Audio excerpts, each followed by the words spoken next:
Today on Substance Stories, I'm going to be dispelling the myth of addictiveness in drugs.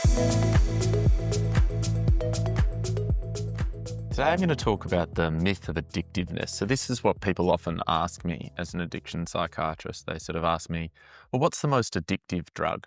And I think this is a really important myth to dispel because it sort of contributes to this idea we have of drugs being this magical thing that can take over our lives all on its own. So I think the question, how to answer that question is there's no such thing as the most addictive drug. Addiction occurs in the context of suffering in our lives, and addiction's not about the drug, it's about why we can't be sober. But having said that, there would be a million ways to measure that, right? So is the most addictive drug the one that takes the most attempts to quit before we're successful in quitting? In which case, I believe that's cigarettes. Is the most addictive drug the one with the worst withdrawal?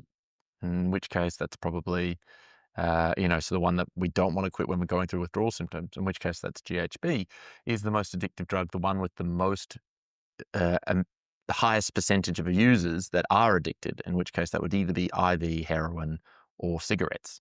And you could ask this question, the shortest amount of time from first use to becoming addicted, and that's actually much bit more influenced by the user and even the gender of the user. Women get much quicker addicted to a drug after first use. The answer here is that essentially, as I was saying, there's no such thing as an addictive drug. So it shocks people to hear that only 30% of heroin users, IV heroin users, are addicted to the drug, and then that's about the same for cigarettes.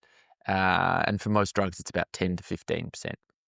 Most people look at me shocked when they hear that, when they think, well, 70% of heroin users aren't addicted. I think what you need to think about when I say that is of that 30% are then using 95% of the heroin, right? Or 15% of alcohol drinkers are addicted 10 to 15%, and they're consuming 80 to 90% of all alcohol consumed. So people that are addicted are using a lot more of the drug than people that are casual users. But every drug, the vast majority of users are not addicted to it. Same applies to gambling, or any addictive behavior.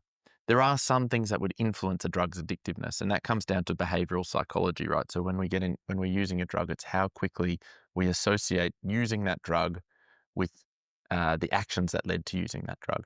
So a drug that's absorbed slowly is less addictive than a drug that is absorbed quickly. Because what it is, it's about how quickly I can go from, puffing a cigarette to that nicotine getting into my brain. So in that way, the method of ingestion really matters. Eating is slower than smoking, which is about the same speed as injecting slightly faster. And then there are certain properties of a drug that can change that. So heroin gets across the blood-brain barrier much quicker than morphine, thus making the association between using heroin and feeling the effects even quicker. So that's a way that we can say it's has a slightly higher addictive property. But I think the question, or what's the most addictive drug, really comes from this idea that it's the drug that's the issue, not societal and psychological problems that are the issue. And I think I really want to dispel that myth. There's no such thing as the most addictive drug. It's an impossible question to answer. Addiction's about not wanting to sit with our sobriety and sit with who we are as people. Catch you next time.